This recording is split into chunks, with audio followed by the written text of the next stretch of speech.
हम वो simple microscope वाला काम कंटिन्यू करते हैं और शायद आपको एब्सोल्यूट साइज में मैग्निफिकेशन और एंगुलर मैग्निफिकेशन दोनों में डिफरेंस क्लियर हो गया? क्लियर है? सिंपल माइक्रोस्कोप मतलब एक सिंपल लेंस है। अगर मैं बात करूं कि किसी भी लेंस से मान लो यूनोट डिस्टेंस दूर ऑब्जेक्ट रखा है, यूनोट डिस्टेंस दूर, तो उसकी मैग्नीफाइंग पावर का क्या फॉर्मूला है? D by U naught. लेकिन अगर एब्सोल्यूट साइज में लिनियर मैग्निफिकेशन पूछे तो फिर वी बाई यू करके निकालना होता है ना।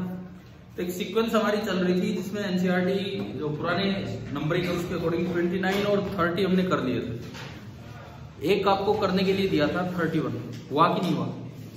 नहीं हुआ, कोई नहीं, देखिए अभी वो तो है ना दिमाग में, वो कैसे हुए थे? ये पेज नंबर 348 और जो पुरानी बुक के अकॉर्डिंग है page number 31। What should be the distance between the object in exercise, जो भी पीछे चल रही हुई, एंड द मैग्नीफाइंग ग्लास, उसका फोकल लेंथ कितनी? 10 सेंटीमीटर है ना। If virtual image of each square in the figure it to have an area of 6.25 mm square. लो देखो, उस दिन भी हमने वो सवाल किया था, उसमें मैग्निफिकेशन 10 आया था और तो एरिया हो गया था 100 mm स्क्वायर, किया था ना इस साइड। तो यहां देखो, यहां क्या होगा, जो ऑब्जेक्ट है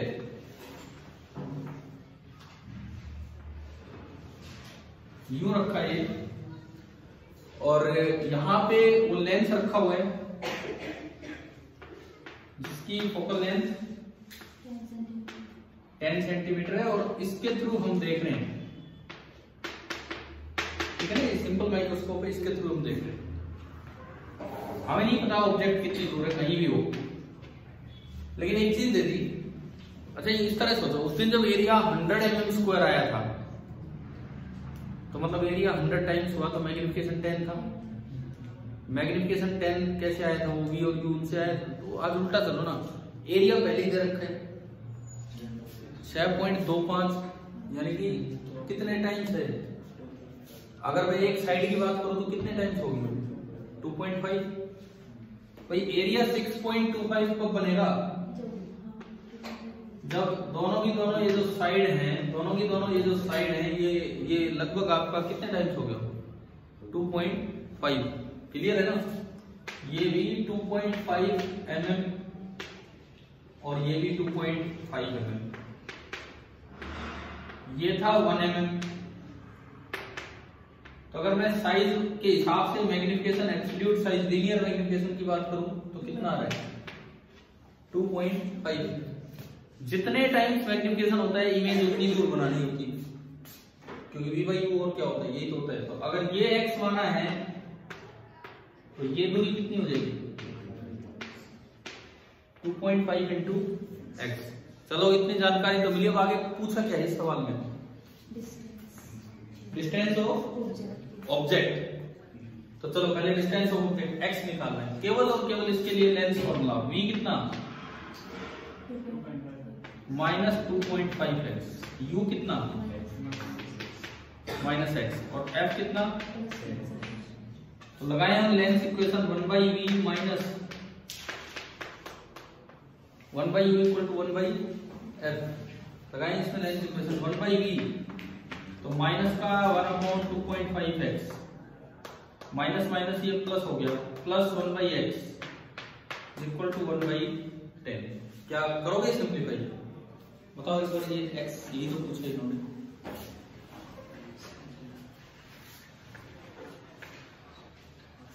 ये 2.5 जो होता है 10/4, 5/2, -2/5x प्लस 1/x, एलसीएम आया 5x, -2 + 5, 5 में 2 गया 3, 6 आ रहे हैं ना। यहां से x आ गया आपका कितना?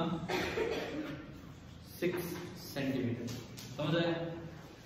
और भी कुछ पूछ रखा है इस सवाल में। क्या पूछा आपसे? एंगुलर की लीनियर? एंगुलर। तो एंगुलर मैग्निफिकेशन तो सीधा ही फॉर्मूला होता है एंगुलर मैग्निफिकेशन पूछा है ना, एंगुलर मैग्निफिकेशन का तो सीधा फॉर्मूला क्या, D by you not. D तो फिक्स है, डी तो कितना होता है 25 सेंटीमीटर, और यू नॉट कितना होता है ये जो यहाँ x है, और x कितना है, तो एंगुलर मैग्निफिकेशन आया 25/6। भाई आप बताओ स्टूडेंट आदित्य, डिफरेंस क्लियर है लीनियर मैग्निफिकेशन और एंगुलर में? नहीं, पिछली क्लास में भी नहीं है, और मैंने शायद वो वीडियो आपके ग्रुप पे भी किए होंगे सेंड उस दिन, इसीलिए कि कुछ बच्चा कोई नहीं आता है तो अपना देख के एक बार यार, एक बार वो नहीं करना था, क्या पता ध्यान दे देते। अब ये मेरे को तो क्या फायदा होगा। और अगला जो टॉपिक है कंपाउंड माइक्रोस्कोप, वो कैसे समझ में आएगा अगर आपको सिंपल माइक्रोस्कोप नहीं आता है तो, वो तो उसी में एक स्टेप आगे जाना है। और कौन कौन नहीं आया था उसके थे बाकी आपको, चलो कोई नहीं। क्या ये सवाल कितने बच्चों ने ये वाला ट्राई किया घर जाके? चलो किया था कुछ, हुआ किस किस से नहीं, क्या अभी समझ आ रहा है? अब और क्या पूछा इसमें, एंगुलर मैग्निफिकेशन भी आ गया, ये भी आ गया, और भी कुछ पूछ रखा है शायद, अभी तो मैंने पढ़ा था। क्या आपको ये इमेज अलग से नजर आ रही है कि नहीं बताओ? क्या आप इस इमेज को देख पाओगे? आपकी रेटिना पे इसकी इमेज बनेगी? कैसे डिसाइड करते हैं? अगर हमारी आंख से कोई चीज 25 सेंटीमीटर से दूर है तो रेटिना पे बनेगी, नहीं तो नहीं बनेगी। तो ये देखो ये कितनी दूर है, 2.5 into x कितनी दूरी हुई, 25 से 150, 15। क्या 15 सेंटीमीटर तक की चीजें हम देख पाते हैं क्लियरली? नहीं, तो नहीं देख पाएंगे। क्या अभी क्लियर हुआ कि नहीं ये सवाल?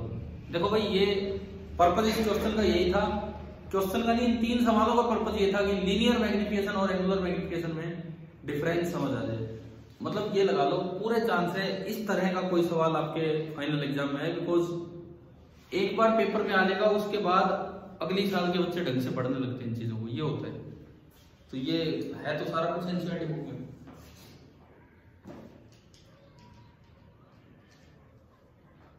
क्या डिफरेंस है वैसे लीनियर और एंगुलर मैग्निफिकेशन में? एक सिंपल माइक्रोस्कोप की मैं बात करूं, लीनियर मैग्निफिकेशन तो वही है, वही जो एक लेंस करता है। एंगुलर मैग्निफिकेशन क्या होता है कि जो फाइनल इमेज बनी है उसने आंख पे कितना विजुअल एंगल बनाया। विजुअल एंगल तो उसी दिन हुआ था, पहले हो गया एक दिन, हो गया। विजुअल एंगल वाली क्लास में भी नहीं है। तो आंख पे कितना एंगल बनाया वो विजुअल एंगल है, डिवाइडेड बाई, अगर ये लेंस नहीं होता तो ये ऑब्जेक्ट बड़े से बड़ा एंगल हमारी आंख पे कितना बना पाता है। वो कब बना पाता है? जब वो कहां रखा हो, नियर पॉइंट, उसको हम थीटा नॉट से डिनोट करते हैं, वही रेशियो होते हैं। तो देखो कुछ भी तो अलग नहीं है, कंपाउंड माइक्रोस्कोप यहीं से आगे बढ़ना है, यहीं से, और बस मतलब बिना किसी एक्स्ट्रा फॉर्मूले के डायरेक्ट काम चल जाएगा। सिंपल आ गया समझ, चलूँ आगे, अगर ये क्वेश्चन भी हो गया तो अब हम चलते हैं कंपाउंड माइक्रोस्कोप की तरफ।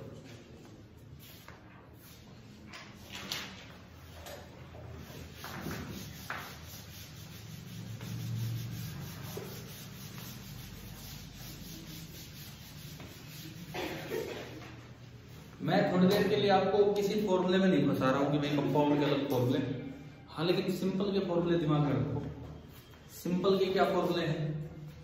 मैग्नीफाइंग पावर के ही फॉर्मूले हैं जो नए हैं हमारे पास। ये एंगुलर मैग्निफिकेशन में लिख रहा हूं, सिंपल वही है m, कहीं भी रखा ऑब्जेक्ट d अपॉन, मैं मोड इसलिए लगा रहा हूं कोई u को कभी कोऑर्डिनेट ले ले, वो डिस्टेंस ही ले ले। दूसरी बात, इसकी जो रेंज होती है कहां से कहां तक हो सकती है, dy f से लेके 1 + d/f। आपके इस साल के सैंपल पेपर में एक क्वेश्चन है, इस साल के सैंपल पेपर में जो सीबीएसई ने दिया है, can a lens of focal length 30 centimetre act as a simple microscope? भाई इतना सही सवाल है। Can a lens of focal length 30 centimetre act as a simple microscope? क्यों? हाँ, ये कारण है।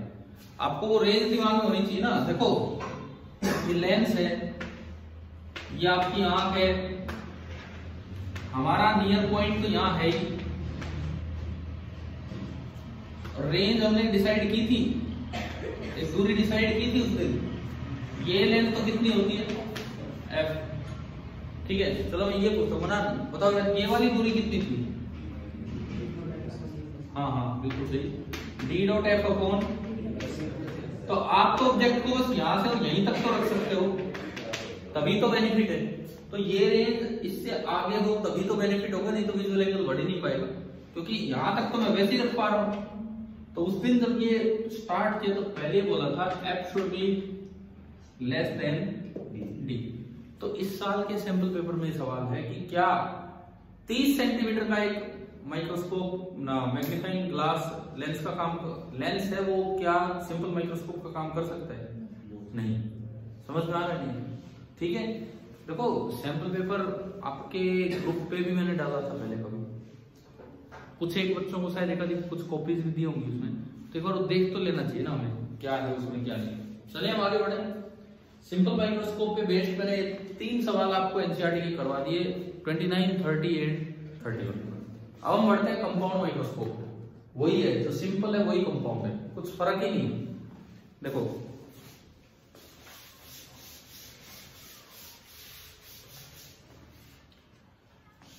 फिर से मैं एक बार नेकेड आई की बात करता हूं, जब मैं बिना किसी इंस्ट्रूमेंट की हेल्प के देख रहा हूं चीजों को। मैंने माना कि भाई ये नियर पॉइंट है, हमारी आंख का नियर पॉइंट, जो कि आंख से कितनी दूर है? 25 सेंटीमीटर दूर, ये हमने माना है, ठीक है। ये कोई ऑब्जेक्ट है जिसका साइज है h। मैक्सिमम एंगल जो नेकेड आई पे बना सकता था, हम बोलते भी आए उसको क्या? थीटा नॉट, और थीटा नॉट की वैल्यू भी हम लिखते आए h बाई। अब कोई बहुत छोटा ऑब्जेक्ट है तो एक माइक्रोस्कोप से काम नहीं चलता। सिंपल माइक्रोस्कोप तो अब भी चाहिएगा लास्ट में, लेकिन उसके आगे पहले एक और लेंस लगाएंगे, और उस इकट्ठे सिस्टम को हम क्या बोल देते हैं? Compound microscope. थोड़ी देर के लिए किसी फॉर्मूले पे जाने की जरूरत ही नहीं है, बिना फॉर्मूलों के हम चलाते हैं, लास्ट में देखेंगे फॉर्मूले रटने होंगे तो कुछ, है ना। देखो मुझे इस ऑब्जेक्ट को ढंग से देखना है, तो भाई मैं क्या करूंगा? आप देखिए, ये तो आई, यहां मैंने ये वही है कौन जो अभी आप टॉपिक खत्म करके आए, खाली इसको तो मैं क्या बोलूं? Simple microscope. लेकिन अब वो सिंपल नहीं है, वो कंपाउंड का एक पार्ट है, तो उसमें 2 लेंस यूज होंगे। तो जो आंख की तरफ लगता है उसको क्या बोलते हैं? आई पीस, और इसकी फोकल लेंथ को हम रिप्रेजेंट करते हैं किससे? एफ ई, आई पीस एफ ई। ये मैं नहीं कह रहा, ये पूरा टॉपिक आज ही खत्म हो जाएगा, लेकिन आज जितना हो वो ढंग से समझो कि बिल्कुल कंपाउंड को सिंपल की तरह लेके चलना है, कोई फॉर्मूले की जरूरत ही नहीं पड़नी, जो सिंपल में यूज हो रही है वही है। ये आई पीस है और इसकी फोकल लेंथ है एफ ई, ठीक है। इसमें क्या होता है भाई, अगर ये आई पीस है तो इसका फर्स्ट फोकस यहां कहीं होगा, यानी कि ये दूरी कितनी होगी? F E. और अगर मैं इसके लिए कहीं ऑब्जेक्ट रखना चाहूं तो मेरे पास रेंज है, जो हम शायद अभी याद करके आए सिंपल माइक्रोस्कोप में। एफ ई से लेके कहां तक? वो एफ ई बन गया बस, अब और कुछ नहीं है। D F E upon D plus F ई। क्या ये फॉर्मूला हमने वैसे रटा था या कहीं से डिराइव किया है? डिराइव किया था ना, ये कैसे है ना? ठीक है, ये रेंज है हमारे पास, मतलब कोई भी ऑब्जेक्ट आए यहां आना है। यहां पहुंचाने के लिए इससे पहले हम क्या करते हैं? एक और लेंस यूज कर लेते हैं, छोटा ही होता है ये भी, उससे भी छोटा होता है, और इसको नाम क्या देते हैं? ऑब्जेक्टिव। अब इसको नाम दिया जाएगा ऑब्जेक्टिव, और इसकी फोकल लेंथ को बोल देते हैं एफओ। एफओ एफ दोनों ही छोटे होते हैं, एफओ थोड़ा ज्यादा छोटा होता है, बस ये, ठीक है। इसका सेकंड फोकस यहां कहीं होगा। देखो ये दूरी एफ ई है, इसका सेकंड फोकस यहां कहीं होगा। ये थोड़ा छोटा है तो मैं बहुत ही पास दिखा रहा हूं। इसका सेकंड फोकस यहां कहीं होगा, और इस दूरी को हम क्या बोल रहे हैं? एफ ओ, ठीक है। एक टर्म डिफाइन होगी ट्यूब लेंथ, जिसको दो तरीके से डिफाइन किया जा सकता है। दोनों लेंसेज के बीच की दूरी को भी ट्यूब लेंथ बोल देते हैं, इन दो फोकस के बीच की दूरी को भी ट्यूब लेंथ बोल देते हैं, क्योंकि ये लेंथ फिक्स है, ये लेंथ फिक्स है, कितनी है FO, ये लेंथ फिक्स है FE। तो आप अगर इनको पास लाओगे तो ना FO चेंज होना है ना FE, ओनली क्या चेंज होगा, ये सेपरेशन, समझ लो। तो आप इसे भी ट्यूब लेंथ बोल सकते हो और आप चाहो तो पूरे को भी ट्यूब लेंथ बोल, फिर भी माइक्रोस्कोप में मैं कहूंगा इसको ही ट्यूब लेंथ बोलना अकॉर्डिंग टू एनसीईआरटी, ठीक है। ये तो कोई कुछ भी हो सकता है, अकॉर्डिंग टू एनसीईआरटी इसको ट्यूब लेंथ बोलते हैं। आप अगर इसको ट्यूब की लंबाई को चेंज भी करोगे तो ना FO चेंज होना ना FE चेंज ना होना, ओनली क्या चेंज होना है L। चलो भाई ये बताओ यहां तक समझ आया। अभी काम कैसे करता है कंपाउंड माइक्रोस्कोप वो सुनो। दो ही तरीके हैं, दो ही केसेस हैं, एक्सट्रीम केस। एक तो नॉर्मल एडजस्टमेंट नाम लिया था हमने, जब फाइनल इमेज कहां बने इंफिनिटी पे, और दूसरा मैक्सिमम मैग्नीफाइंग पावर वाला केस। इतना सा काम करना है बस। आप ऑब्जेक्ट को एक बार इसके लिए कहीं भी रखो, उस दूरी को हम डिस्टेंस को क्या बोल देंगे U0 UO, जो कोऑर्डिनेट होगा वो तो कितना हो जाएगा -U। अच्छा इस तरह रखना है, एक बार दिमाग में रखना, इस तरह रखना है कि इसकी जो इमेज बने वो इस रेंज में, क्योंकि वो सिंपल वाला तो काम तभी करेगा ना जब इस रेंज में कुछ आएगा।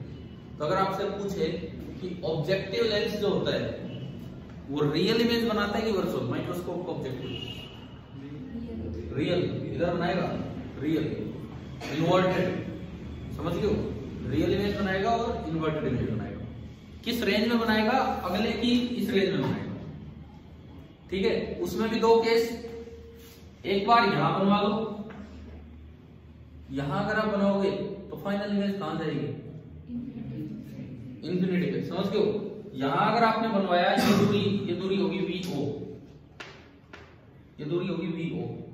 यहां अगर बनाया, आप देखो मैं कुछ नोट करने के हिसाब से नहीं पढ़ा रहा हूं, मुझे लग रहा है मैं अगले 15-20 मिनट केवल बस ये समझा रहा हूं ताकि ऐसा माइक्रोस्कोप हो जाए कि हमें किसी रिवीजन की जरूरत ना पड़े। नहीं तो होगा क्या, बार बार आखिरी दिन तक भी आपको कंपाउंड माइक्रोस्कोप रट के जाते रहोगे कि कैसे करना है कैसे नहीं।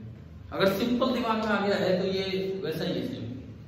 यहां ये दूरी VO बना ली, अगर आपकी ये इमेज यहां आई है तो ये उसके फोकस पे है, फोकस पे है तो इमेज कहां बनेगी, तो आप केवल एक रे लो यहां से और वही इसको जाने दो, जहां भी इंफिनिटी होगी वहीं क्या बना दो इमेज, ठीक है। मैग्नीफाइंग पावर क्या होगी, अब इसने हमारी आंख पे कितना एंगल बनाया है इसको बोलेंगे थीटा, नेकेड आई पे कितना बना रखा तो थीटा बाई थीटा, समझ गए। ये होगी इसकी मैग्नीफाइंग पावर, पूरे माइक्रोस्कोप की एंगुलर मैग्निफिकेशन होगी थीटा बाई थीटा नॉट। अगर आपको ये दिख रहा है कि ऑब्जेक्ट ऊपर और इमेज नीचे है तो आप अपनी तरफ से बाहर क्या लगा सकते हैं माइनस।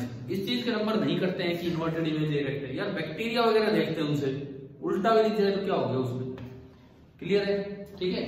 तो ये वैसे लगाना हो प्रॉपर्ली तो माइनस साइन के साथ चलेगा। ये लीनियर मैग्निफिकेशन है कि एंगुलर मैग्निफिकेशन, एंगुलर।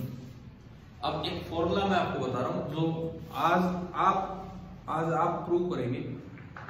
क्या है फॉर्मूला सुनिए, angular magnification of compound microscope is equal to linear magnification of objective lens into angular magnification of eyepiece. दोबारा समझो, एंगुलर मैग्निफिकेशन और magnifying power of the compound microscope is equal to linear magnification of objective lens into angular magnification of eyepiece. समझ आ गया है। देखो अगर कई बार ऐसे लिख देते हैं M टोटल बराबर MO इंटू ME, अब यार इसमें क्या समझ आ रहा है हमें कौन सा क्या लेना है। इसमें तो यूं लगता है कि हाँ ठीक है सारे एक जैसे हैं, सारे एक जैसे नहीं है। ये कौन सा मैग्निफिकेशन है एंगुलर, ये कौन सा है लीनियर, और ये कौन सा है एंगुलर। समझ आ रहा है ये, ठीक है। अच्छा दूसरा केस रे डायग्राम का ही, अगर मान लो आप इसको और थोड़ा आगे करो, सुनो इधर, इसको थोड़ा और आगे रखो, तो आपको पता होगा लेंस में ऑब्जेक्ट और रेडियस दोनों सेक लेंस है, तो ये भी थोड़ा आगे चला जाएगा। सपोज ये यहाँ आ गया, तो अब इमेज कहाँ बनेगी, नियर पॉइंट पे। जहां भी आपका नियर पॉइंट है वहां ही लगा दो, एक रे लो, वहां पे बताने दो, समझ जाओगे। रे डायग्राम की प्रैक्टिस करनी है, मैं दोबारा एंड में बना के दिखा दूंगा आपको कैसे प्रैक्टिस करनी है, क्योंकि पेपर में अगर इन पे सवाल आता है तो रे डायग्राम के साथ आपको चलना चाहिए, ठीक है। और थीटा बड़ा हो गया ना, ये दिख रहा है, थीटा और भी बड़ा हो गया, ये इसका थीटा और भी बड़ा हो जाएगा, तो मैग्नीफाइंग पावर और भी इंक्रीज हो जाएगी। और इस बार क्या फॉर्मूला बनेगा मैग्नीफाइंग पावर का, वही बनेगा। अब बस इसमें कोई फर्क नहीं है, तो ये वही से निकाल लेंगे आप, लीनियर मैग्नीफिकेशन। ये कैसे निकालेंगे, d बाई यू नॉट, लेकिन वो यू नॉट यहां से देखना है, यहां से थीटा वीटा नहीं निकालना, d बाई यू नॉट। अच्छा दूसरी बात, अगर आपको बिल्कुल एक्सट्रीम केस दिख जाए, यहां रखा आ गया तो d बाई एफ, यहां रखा आ गया तो 1 प्लस d बाई एफ। इस चीज को समझने के लिए हम एक क्वेश्चन लेते हैं, ठीक है। एक्सरसाइज में चलो, बाद में नोट होगा यार, आप घर जाके बनाओगे इससे जो ज्यादा बेटर होगा। मैंने आपको एक काम भी दिया यहाँ प्रूव करने के लिए, क्या फॉर्मूला बोलोगे क्या है, total angular magnification is equal to linear magnification of objective into angular magnification of eye. दिक्कत ये होती है बुक्स में ढंग से लिख ही नहीं रखा होता, यूं लिख के छोड़ देते हैं, इसलिए पता नहीं लगता बच्चों को भी क्या है क्या नहीं। एक बार एक्सरसाइज पे दिखाना, मैं बताता हूँ। इस पे आओ क्वेश्चन नंबर 33 पे, आपकी एनसीईआरटी बुक में क्वेश्चन नंबर 33 पे आप आइए।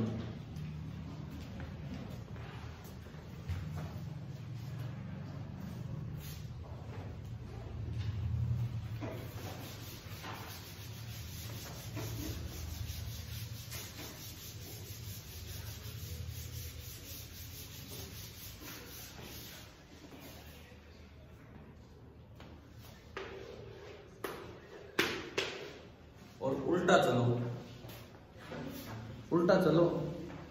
उल्टा का मतलब ये नहीं लास्ट में पढ़ना स्टार्ट करो, क्वेश्चन पढ़ के फिर उल्टा चलो। कैसे, एक बार क्वेश्चन पढ़िए आप। इसमें लिखता है 33 में, N angular magnification of 30x, 30 times होता है, 30 times is desired.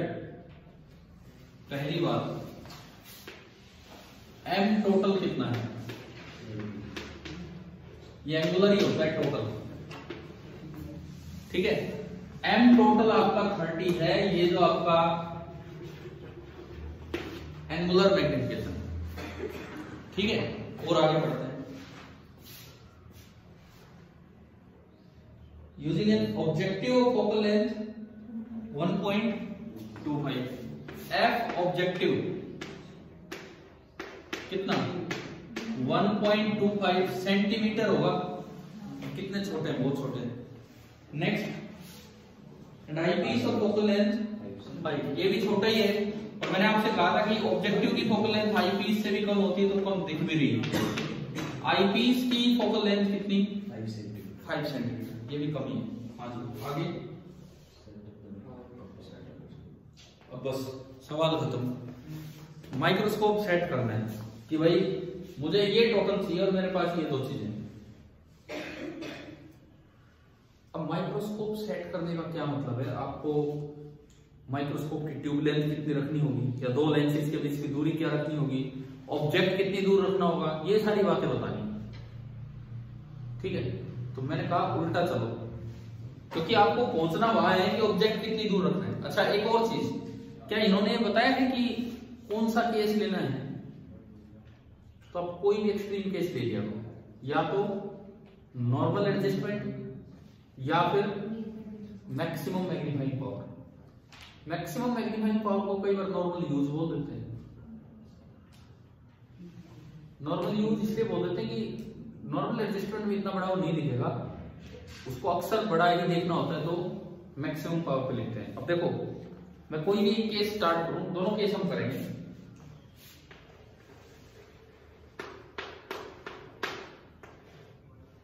Case first, suppose मैं लेके चलूं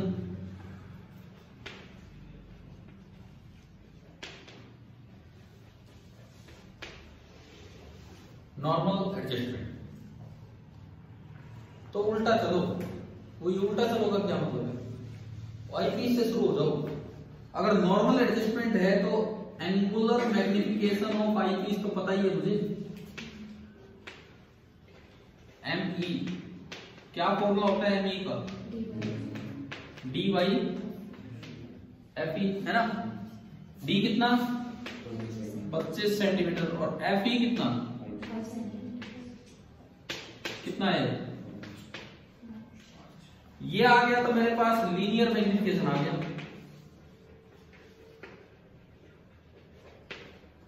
ऑब्जेक्टिव का बताओ कौन से फॉर्मूले से कह रहा हूं, M total is equal to linear into उसका एंगुलर। एम टोटल कितना दिया है 30 बराबर इसका लीनियर और उसका एंगुलर कितना है, तो बताओ इसका लीनियर कितना है 30/5। समझ गए हो गया, इन दोनों का प्रोडक्ट वो आना है, तो 30/5 कितना हो गया 6 हो गया। अब 6 आई है फिर तो आप बता ही हो गया आगे, मैग्निफिकेशन ही पता है कैसे, x और 6x, एक x दूरी पे तो इमेज 6x दूरी पे। अब थोड़ा डायग्राम के साथ चले, हमको ज्यादा बेटर होगा। ये आईपीस, ये ऑब्जेक्टिव। देखो पेपर में अगर न्यूमेरिकल भी आए तो भी डायग्राम करो, सब्जेक्टिव पेपर है आपका स्कूल वाला, जो मतलब बोर्ड वाला जो भी आगे होता है वो।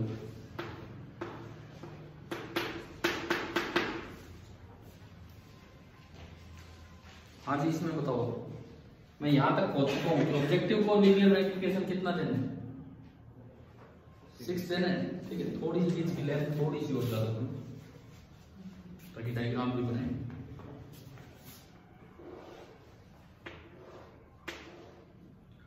मान लो ऑब्जेक्ट यहां से x दूरी पर रखा था,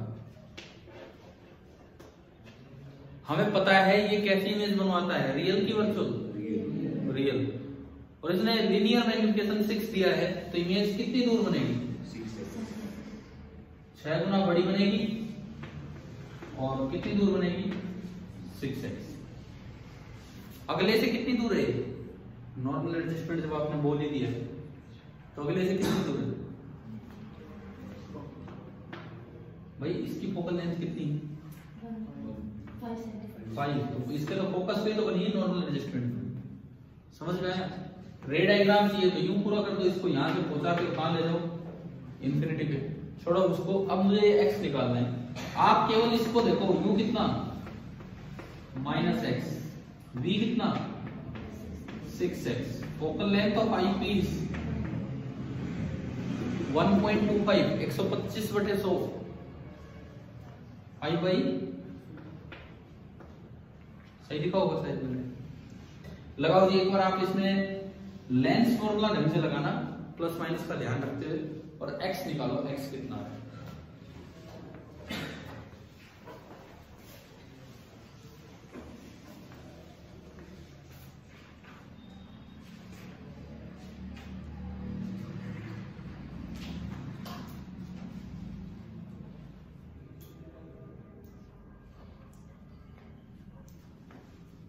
आ गया है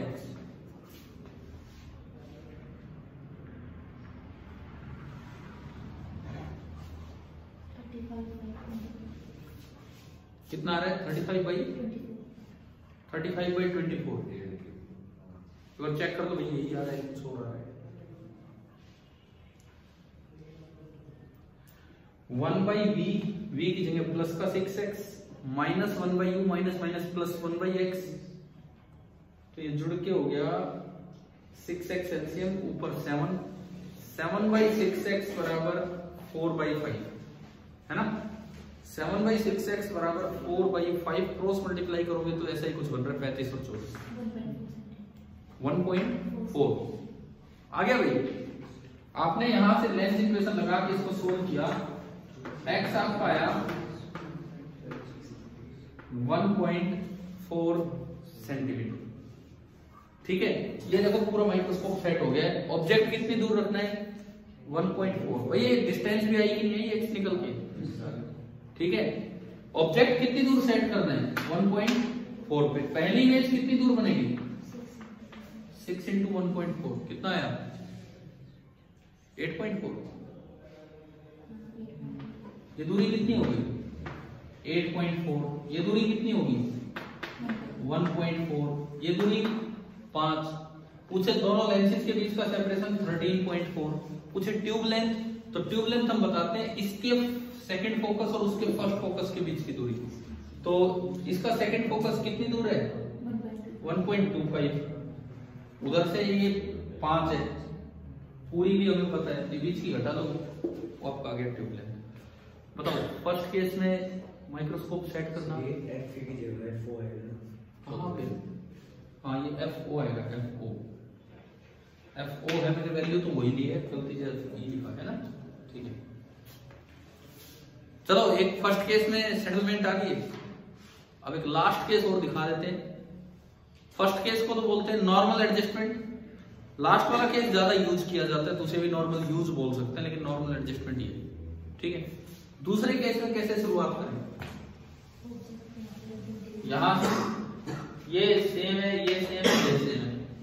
दूसरे केस में इसमें कोई डाउट है क्या किसी बच्चे को? इसमें केस फर्स्ट में क्या क्या ट्यूब लेंथ। ट्यूब लेंथ का मतलब होता है इसके फर्स्ट फोकस और उसके सेकंड फोकस के बीच की दूरी। पहले तो टोटल लेंथ देख लो कितनी आ गई, 8.4 और 5 13.4। ये टोटल जो आई है ना 13.4, ये बराबर है पहले का focus plus L plus F, F O plus L plus F. यहां से आपकी ट्यूब लेंथ आ जाएगी। समझ आया? अब केस सेकंड पे चलना है। केस सेकंड का मतलब है maximum magnifying power. Maximum magnifying power का केस अगर आप लेंगे, हाँ पहला चेंज यहां होगा, पहला चेंज उल्टा ही आना है हमें, टोटल देर का उल्टा आना है। एम ही कितना यूज करें? 1 plus D by F. 1 plus D by F करोगे तो 1 प्लस 25/5 कितना आ गया? 6 आ गया। तो ये 30/6 कितना आया? 5। समझ आ रहा है कि नहीं बताओ? हम आगे और पीछे आ गए, फिर दोबारा से हम ऑब्जेक्टिव पे आ गए और ऑब्जेक्टिव का मैग्निफिकेशन है 5 आते ही क्या मतलब होगा डायग्राम में? ये x है तो ये 5x हो जाएगा। तो यहाँ पे v आपका 5x होगा, f को यही है। फिर दोबारा बताओ इस बार x क्या आ रहा है? लेंस इक्वेशन लगा के फिर दोबारा से आप x बताओ कि क्या आ रहा है।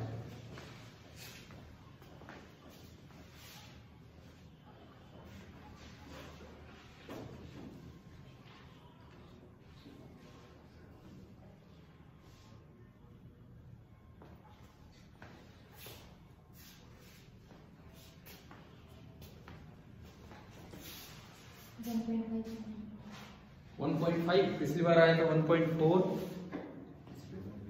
इस बार ये बता रहे 1.5, लिख देता हूं 1.5 आ रहा है। ये हो गया माइक्रोस्कोप की सेटिंग। फिर दोबारा से x 1.5 तो ये कितना बचा? 5 टाइम्स x 75 7.5 और ट्यूब लेंथ फिर दोबारा से आ जाएगी, कुछ कम हुई है ट्यूब लेंथ। दोनों के बीच का सेपरेशन लगाओ, फिर यही फॉर्मूला लगा दो, ट्यूब लेंथ आएगी। मतलब मैं किसी और फॉर्मूले में जाने की बजाय डायरेक्ट क्वेश्चन पे गया हूं ताकि कंपाउंड माइक्रोस्कोप क्लियर हो। तो ये सिंपल से बहुत अलग तो नहीं है ना, सिंपल वाली चीजें यूज करते हुए पीछे आना है। समझ आ रहा है कुछ? अच्छा अब इसका आंसर देखो पीछे क्या दिया है इस तरह से।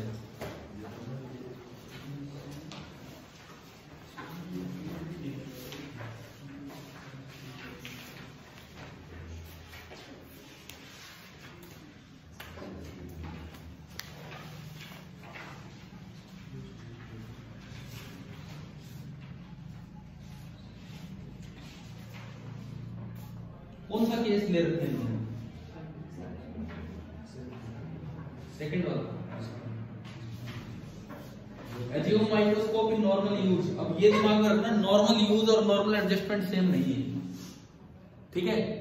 Normal use. अब ये बोल रहा है कि वो 25 वाला केस कोई सा ले रहा है, सब्जेक्टिव पेपर है, दोनों करके आ जाओ। इससे अपने आंसर से एक बार मैच तो कर लो, क्या क्या दिया है।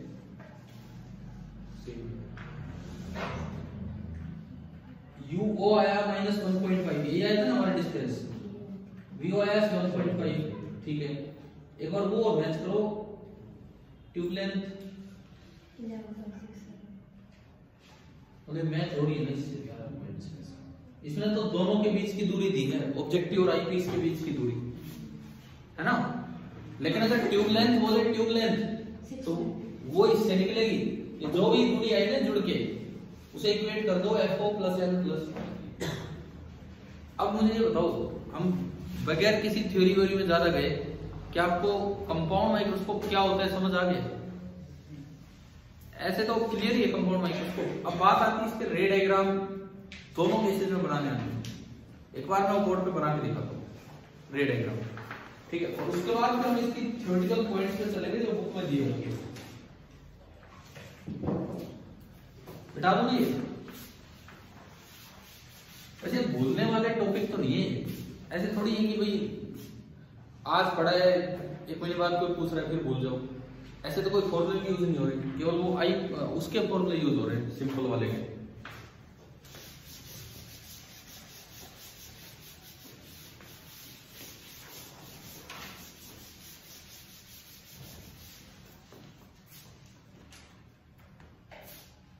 चलिए देखते हैं हम रे डायग्राम देख रहे हैं। पहले नॉर्मल एडजस्टमेंट वाला केस, ये आईपीस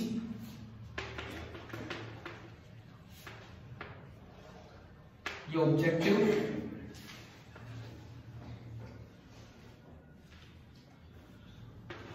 यहां ये ह्यूमन आई। फर्स्ट केस में आपको ना ऑब्जेक्ट ऐसे रखना होगा, उसकी इमेज बनानी है तो आप रे ऑप्टिकल सेंटर से लीजिए, सीधी जाने दीजिए, पता नहीं कहां जाकर रुकेगी, कहां रुकेगी रोक दीजिए। लेकिन वहां रोकनी होगी जो यहां से डिस्टेंस कितनी हो, FE। ये FO नहीं है, ये FO नहीं है। क्या ये फोकस पे थोड़ी रखना, इंफिनिटी पे थोड़ी रखा है जो फोकस पे मिलती, कुछ भी हो सकता है, VO है ना। लेकिन अगर इसके FE पे आया तो आप यहां से एक रे लीजिए और कहां जाने दीजिए, कहीं भी इंफिनिटी बोल दीजिए थोड़ा दूर, और ये बना के दिखा दो इसकी इमेज। अच्छा, रे डायग्राम पूरा ही दिखाना है। एक और रे लीजिए, कैसे लीजिए कोई फर्क नहीं पड़ता, कैसे लीजिए, लेकिन अगर ये ऐसे निकली है तो उस रे को इसके पैरेलल निकालना होगा, तभी जाके इमेज कहां बनेगी, इंफिनिटी। और ये यहां आते आते ऐसे दिखा दो। ये हो गया पहला रे डायग्राम। क्लियर है सभी को? मैग्नीफाइंग पावर ही दिखानी हो तो ये जो है, ये एंगल दे रहा है थीटा, इस थीटा को θ0 से डिवाइड कर दो, जो नेकड़ाई पे एंगल बनना था मैक्सिमम ऑब्जेक्ट का डायरेक्ट, ठीक है, वो है एंगुलर मैग्निफिकेशन। क्या इतना समझ आ गया? इसके बाद दूसरा बनाओ, दूसरा रे डायग्राम।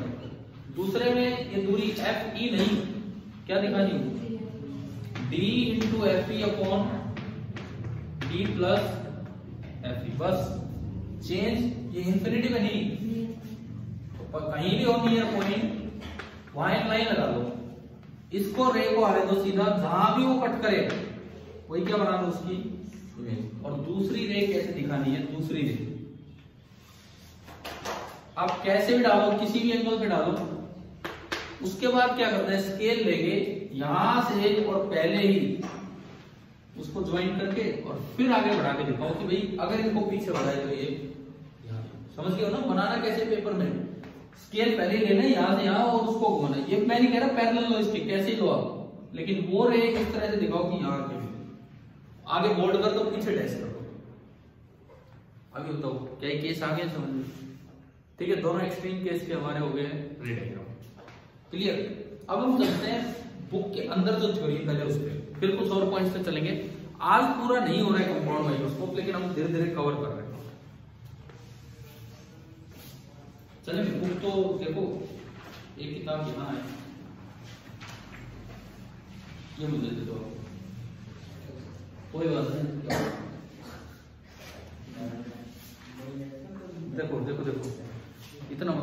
बीच में यार। आप आओ इसमें पेज नंबर 340,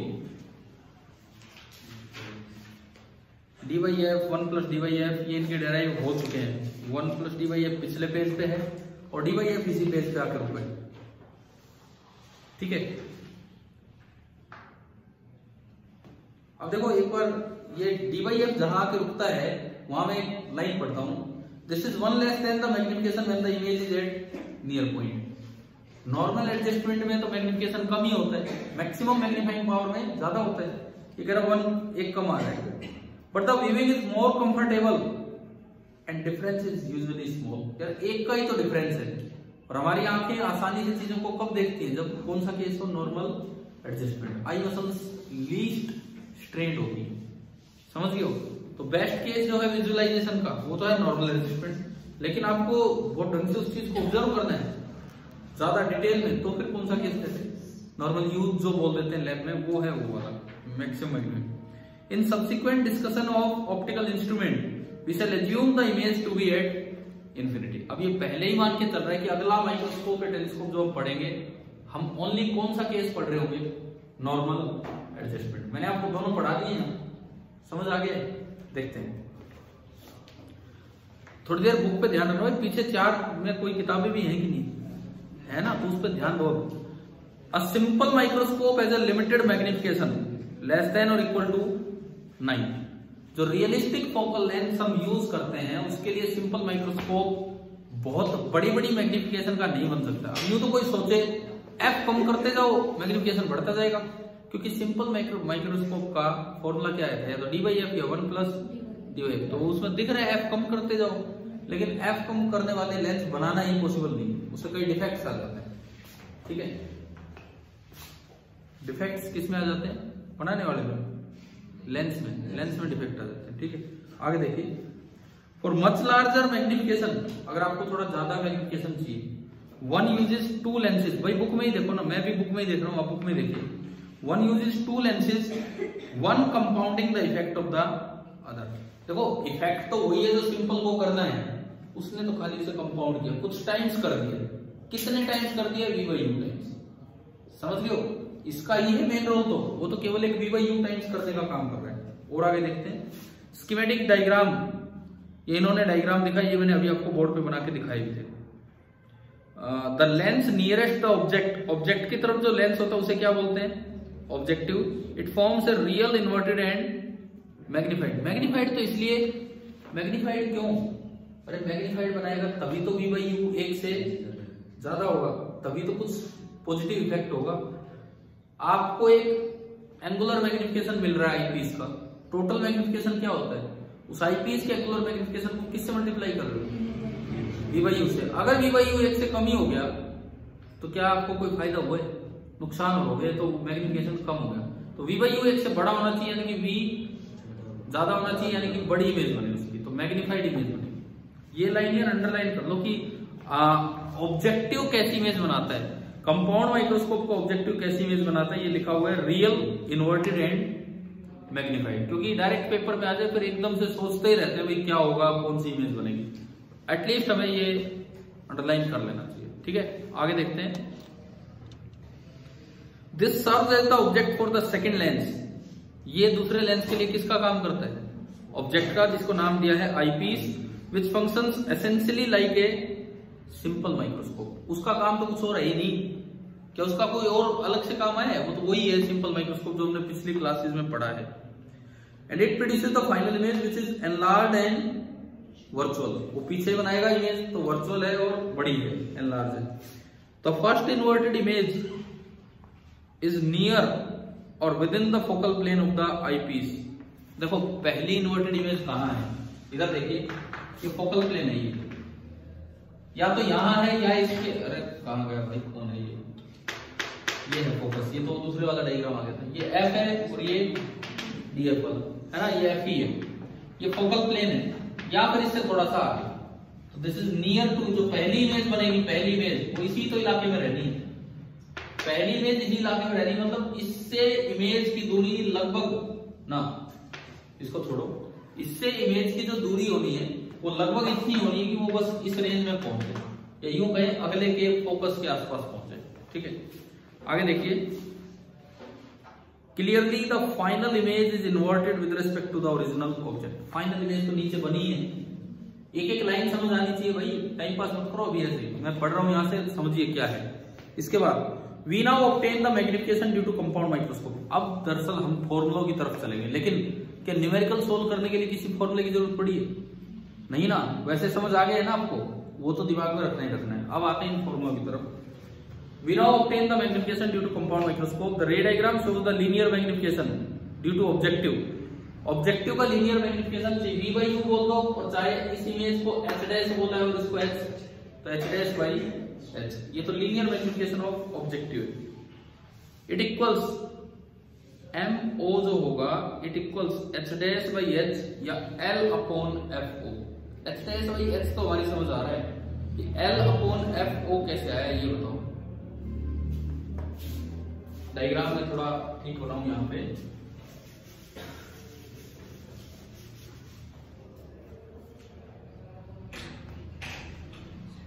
देखो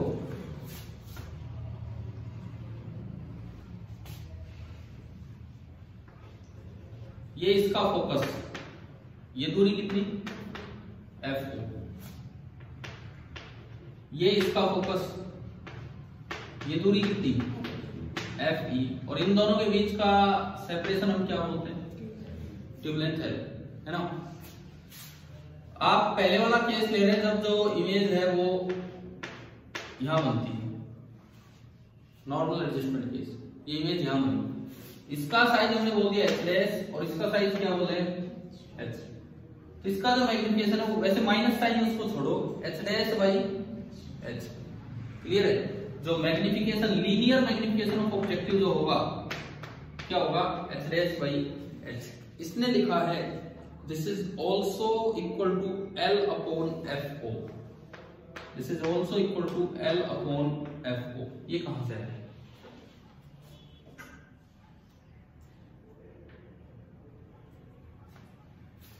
बताओ। ये h डैश बाई h है, ये l अपॉन fo कहां से आ रहा है।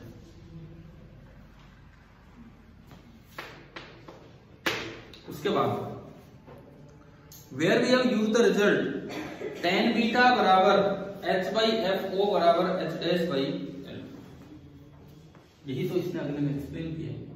इसने कहा है कि अगर आप इसका रे डायग्राम बनाओगे तो एक रे आएगी, पैरेलल रे कहां से निकलेगी, फोकस से। इसने इस एंगल को बीटा बोल दिया, तो ये भी बीटा। इस ट्राइंगल से tan बीटा कितना होगा, ये h, तो ये भी h। इस ट्राइंगल से tan बीटा कितना होगा, h अपॉन fo। तो अगर आप tan बीटा का यूज करें, tan बीटा एक से तो कितना होगा h अपॉन fo, और इधर से कितना होगा h डैश बाई l। तो यहां से क्या ये चीज आ गई, h dash by h l upon fo, clear है। ठीक है, आप अगर वैसे सोचते हैं यार क्या करूं सिमिलर ट्रायंगल, तो यार ये दोनों यूं तो एक ही लाइन पे देख रही है, तो आपको पहले यही सोचना था कौन सी दो ट्रायंगल्स को सिमिलर प्रूव करें।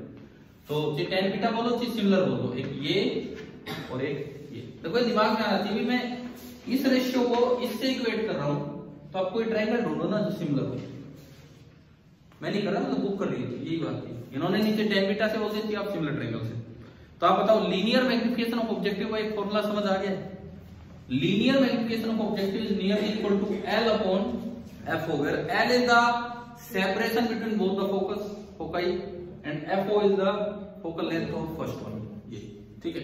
उसके बाद here h is the size of first image, ठीक है पढ़ते रहो इसको, कोई बात नहीं। मैं इसको इतना पूरा नहीं पढ़ रहा हूँ, मैं यहीं से लिखता हूँ। मतलब आगे से अगर किसी सवाल में u और v क्लियर ना हो तो आप mo का ये फॉर्मूला भी यूज कर सकते हो, क्या l upon fo। Normal adjustment के लिए होता है वैसे तो, लेकिन कोई दिक्कत नहीं, आप हमेशा यूज कर लो। क्यों, हमेशा क्यों यूज कर पा रहे हैं भाई, इसका मैग्निफिकेशन कितना है वो उस बात पे थोड़ी डिपेंड करेगा कि अगले का फोकस है, अगले का क्या है। समझ में आ रहा है क्या, इसका मैग्निफिकेशन कितना है उसको क्या लेना देना इस बात से कि ये FE पे है या DFE upon D plus F पे, समझ गए हो?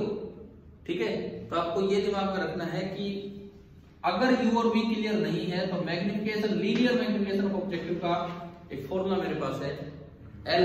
अब L पूरी ट्यूब लेंथ वो मत ले लेना, दोनों फोकस के बीच की दूरी divided by focal length of first lens object. ठीक है, एक इंपॉर्टेंट फॉर्मूला है। अब थोड़ा सा अगर आप नीचे जाओगे तो डायरेक्टली देखो M बराबर MO इंटू ME, एक केस में तो लिखता है L by FO into D by FE। अरे इसको V बाई U को इसने क्या बोल दिया, L बाई FO, समझ गए हो? नॉर्मल एडजस्टमेंट में तो अगले का एंगुलर मैग्निफिकेशन क्या होता है, D बाई FE, और दूसरे केस में कितना होगा 1 प्लस D बाई FE। वो ये नहीं ले रहा है, वो अलग इसने ऊपर अलग से लिखा हुआ है 1 प्लस D बाई FE, क्योंकि इसने पीछे लिख दिया था कि इस बुक में आगे हम कहीं भी कोई केस लेंगे तो कौन सा होगा, नॉर्मल एडजस्टमेंट वाला, जहां पे आई रिलैक्स्ड है वो। ठीक है, अब इसमें देखो for example with an objective with focal length, अब एक एग्जांपल इसने दिया है ना, उससे पहले कुछ और भी लिखता है, clearly to achieve a large magnification of a small object, objective and eyepiece should have small focal length. देखो ये एक बड़ा अच्छा सवाल है बोर्ड एग्जाम के लिए, कि एक बड़ा अच्छा सवाल है बोर्ड एग्जाम के लिए कि दोनों ही छोटे क्यों लिए जाते हैं। मतलब एक माइक्रोस्कोप में आईपीस की भी फोकल लेंथ कम होती है और ऑब्जेक्टिव की। तो देखो ये फॉर्मूला आपको बताएगा, नॉर्मल एडजस्टमेंट केस ही हम लेते हैं, M total linear magnification of objective, जिसका फॉर्मूला क्या निकल के आ गया है, और उसका फॉर्मूला D बाई FE। तो अगर FO और FE दोनों छोटे होंगे तभी तो ज्यादा होगा। एक बार मैं ये सवाल भी आपको पढ़ा देता हूँ, जो अभी आपने एक सवाल आज किया ना, उसके ऊपर क्वेश्चन नंबर 32 है, 32 का D पार्ट, 32 का D पार्ट देखें, समझ आ गई भाई? पेपर में आ जाए तो पहले आपको ये करके दिखाना होगा ये आया कहां से है, ये थोड़ा सा डायग्राम वगैरह बना के। एक ही नंबर का है तो बात अलग है, नहीं तो आपको ये करके दिखाना चाहिए। देखो अगर आप इवन अपनी एनसीईआरटी एक्सरसाइज भी क्लियर कर लेते हो तो कितना क्लियर हो रहा है टॉपिक। और थोड़ा सा मैं उल्टे तरीके से गया हूं, नहीं तो क्या होता है पहले तो ये पूरा थ्योरी पढ़ाना होता है और उसके बाद उस न्यूमेरिकल पे जाते हैं। लेकिन क्या वो पहले न्यूमेरिकल करके शायद दिमाग में क्लियर तो हो गया होगा क्या है कंपाउंड माइक्रोस्कोप, अब तो आसान ही लग रहा है पढ़ना। ठीक है, थ्योरी में हमने एक नया फॉर्मूला ढूंढ लिया कि MO का एक नया फॉर्मूला क्या, L अपॉन FO। ठीक है, उसके बाद आओ इस एग्जांपल पे ना, उससे पहले लिखता है clearly to achieve a large magnification, ये छोटा होना चाहिए। In practice it is difficult to make focal length much smaller than 1 centimetre. 1 centimetre से छोटी फोकल लेंथ बनाना पॉसिबल नहीं हो पाता है। ठीक है, आगे बढ़ते हैं। फॉर एग्जाम्पल एक एग्जाम्पल देखिए, विद ये ऐसे एग्जाम्पल के पूरे चांस होते हैं आपके पेपर में पूछे जाए, थ्योरी के अंदर के एग्जाम्पल। बच्चे क्या करते हैं, एनसीईआरटी की एक्सरसाइज पढ़ जाते हैं, शॉर्ट एग्जाम्पल कर जाते हैं, लेकिन ये चीजें नहीं करके जाते। तो यहाँ है, ये क्या एग्जाम्पल दिया है, मान लो FO कितना है 1 सेंटीमीटर, FE कितना है 2 सेंटीमीटर। ट्यूब लेंथ मतलब दोनों फोकस के बीच की दूरी कितनी है 20 सेंटीमीटर। तो देखो डायरेक्ट मैग्निफिकेशन आ रहा है, डायरेक्ट, कोई कुछ करना ही नहीं है। अब इसने क्या हमें बताया, यू कहा रखा है, नहीं बताया ना, नहीं बताया, कोई बात नहीं, आप नॉर्मल एडजस्टमेंट का केस लेके ही चल रहे हो। देखो इसने नहीं बताया, फिर कैसे मैं बता पा रहा हूँ यही होगा आंसर। मतलब ऐसा कैसे श्योर हो गया, मतलब मैं कहीं रखूं, वो इसलिए श्योर हो गया इसने ना L बता दिया। अगर इसने L बता दिया तो इसने कई चीजें बता दी कि कहाँ ऑब्जेक्ट बना होगा। देखो इमेज बननी होती इसके फोकस पे नॉर्मल एडजस्टमेंट में, ये L ये FO, तो हमें V पता लग गया, FO प्लस L, और V पता लग गया तो U भी फिक्स है। ये मैं इसलिए पूछ रहा हूँ, ऐसे किसी सवाल में यूं आ जाए कि बताओ ऑब्जेक्ट कितनी दूर रखा है, तो ढूंढ लोगे। अगर ऐसे ही सवाल में यूं आ जाए ऑब्जेक्ट कितनी दूर रखा हुआ है, L दे रखा है, FO भी दे रखा है, तो ये V हो गया। फोकल लेंथ इसकी दे रखी, उससे इसका क्या निकल जाएगा, U निकल जाएगा। तो इसमें तो डायरेक्ट है, L बाई FO लगाओ और D बाई FE लगाओ तो मैग्निफिकेशन आ गया 250। ठीक है, उसके बाद क्या कहते हैं, various other factors such as illumination of object contribute to the quality and visibility of image। ये कह रहा है और भी कई चीजें हैं कि ऑब्जेक्ट ही बहुत हल्का पड़ा हो, उस पर लाइट ही ना हो तो हमें दिखेगा ही नहीं वो वैसी। ठीक है, in modern microscope multi component lenses are used for objective and eyepiece. असल में क्या होता है, मॉडर्न माइक्रोस्कोप जो होते हैं ना वो एक सिंगल लेंस नहीं होता, यहाँ भी एक डबलेट होता है, और यहाँ भी एक डबलेट होता है। अब उसकी डिटेल में हम नहीं जा रहे हैं, डिफेक्ट्स को कम करने के लिए डबलेट यूज किया, ठीक है। अगर आप बीएससी में आगे फिजिक्स में पढ़ते हैं या और किसी कोर्स में आगे जाते हैं, वहां ज्योमेट्रिकल ऑप्टिक्स आता है तो ये काम आता है वहां। अभी बताओ क्या ये चीजें यहां तक समझ आ गई, ठीक है। अब चलो जी अपने एक्सरसाइज पे, क्लियर हुआ ना इसका एक एक पॉइंट, वहीं पे आ जाओ। सवाल नंबर 29, 30, 31 हो चुकी है हमारे, और 33वां भी हमने कर लिया। उसके नीचे तो टेलीस्कोप स्टार्ट हो गया, एक बचा भी 32। एक बार 32 के 4-5 पार्ट देख लेते हैं। क्या 32 का ये पार्ट कल हुआ था? कल हुआ था डिस्कस? नहीं हुआ। ये सिंपल माइक्रोस्कोप पे है। बी पार्ट ये भी सिंपल माइक्रोस्कोप पे है। C part magnifying power of simple microscope. D part अभी हो ही गया कंपाउंड का, और एक है ई पार्ट। तो आप एक काम करो, ये 5 पार्ट आज ले जाओ होमवर्क। एक पार्ट हो गया, ठीक है। चलो मैं लास्ट पार्ट बता देता हूँ होमवर्क में, क्या वो होगा ही नहीं फिर आपसे। आखिरी पार्ट पढ़िए। When viewing through a compound microscope our eyes should be positioned not on the eyepiece but a short distance away. हम बार बार आंख क्यों बनाते हैं इसके टच करके, इसके टच नहीं करनी होती, थोड़ा दूर रखना होता है। लेकिन हम तो जब लैब में तो टच करते हैं, कारण क्या होता है, वो ना इतनी दूर तक वो पाइप निकाल रखा होता है इन्होंने कि आपकी आंख उसके टच ही नहीं हो पाएगी। आप पाइप पे टच करते हो, ना कि अंदर लेंस, तो वो अपने आप दूरी छोड़ी जाती है, ठीक है। इन्होंने पूछा है how much should be that short distance between the eye and eyepiece. एक बड़ा अच्छा सा सवाल है ये, बहुत अच्छा सवाल है। इस पे मतलब जेई नीट या आईआईटी किसी भी एग्जाम में अगर क्वेश्चन आए तो आधे बच्चे घूम जाएंगे, क्योंकि इतना नहीं पढ़ के जाते हैं एनसीईआरटी के इस वाले क्वेश्चन तक। तो वो यही नहीं देख के जाते, ये नहीं देख के जाते कि ये दूरी कैसे निकाली जाती है। अब बताओ आई की डिस्टेंस कैसे निकालें? आई की डिस्टेंस उसका तरीका सुनो। आई ऐसी जगह होनी चाहिए कि उधर से आने वाली सारी रे हमारी आंख में एंटर करे, उससे आने वाली जितनी भी रे है वो सारी हमारी आंख में एंटर करे। उसका तरीका क्या होता है? आप थोड़ी देर के लिए इसको ऑब्जेक्ट मान लो, यूं मान लो कि बस मेरे पास एक लेंस है और इसको मैंने क्या मान लिया? ऑब्जेक्ट। तो u हो जाएगा minus of F O plus L plus U, समझ गए हो? इसके लिए जो u होगा ये ऑब्जेक्ट माना, minus of F O plus L plus F E, focal length F E, solve करके b आ जाएगा, पॉजिटिव आएगा, ठीक है। वो जो b आएगा पॉजिटिव क्यों आएगा? क्योंकि इसके फोकस से उधर है ऑब्जेक्ट, पॉजिटिव आएगा इधर बनेगा। वो जो b आए ना, उस पोजीशन पे आपको आंख को लगाना होता है, और उस पोजीशन को एक स्पेशल नाम दिया जाता है, उसे बोलते हैं आई रिंग। आई रिंग, ठीक है। समझ आ रहा है? मतलब हमें हमारी आंख कहाँ रखनी चाहिए। देखो ये इस टॉपिक का बेस्ट पार्ट ये है, क्योंकि बहुत से बच्चे ये चीज नहीं पढ़ के जाते हैं। समझ गए होंगे क्या है? इस आईपीस को लेंस मानिए, ऑब्जेक्टिव को ऑब्जेक्ट मानिए, फिर जहां इमेज बने उस पोजीशन को आई रिंग बोलते हैं, और आंख वहां रखोगे तो उससे आने वाली सारी रेज हमारी आंख में एंटर कर जाएंगी। इस पे भी क्वेश्चन आ सकता है, ठीक है। हो गए? तो मैंने कंपाउंड माइक्रोस्कोप वाले तो दोनों क्वेश्चन आपको बता ही दिए, सिंपल वाले 3 बचे हैं, वो आप कर लेंगे ऊपर। एक काम और आपको दिया है प्रूफ, एक फॉर्मूला, क्या? हाँ, वो बीच में आया नहीं कैसे, लेकिन आपको देखना है कि एंगुलर मैग्निफिकेशन टोटल बराबर लीनियर मैग्निफिकेशन पहले का क्यों ले रहे हैं जबकि दूसरे ले रहे हैं, ठीक है। अब कल हम एक तो ये जो भी छोटा मोटा काम बचा है ये, और फिर उसके बाद चलेंगे टेलीस्कोप। लास्ट टॉपिक है हमारा इसका टेलीस्कोप। आपका टाइमिंग मैं बता दूं, मैथ्स का क्या टाइमिंग है? सुबह, तो हम उससे पहले कर दें या उसके बाद बाद में? तो ठीक है, आपका कल का टाइम रहेगा 10:30 ही कर देता हूँ। अरे वो 35 आप ही कर देते हो, मैं नहीं करूंगा, ठीक है। 10:30 का आपका टाइम है, जब तक चैप्टर पूरा होगा तब तक, ठीक। कल ये रे ऑप्टिक्स हमारा कंप्लीट हो रहा है, जब तक चैप्टर पूरा होगा तब तक क्लास है, मुझे नहीं पता कब तक होगी, ठीक है।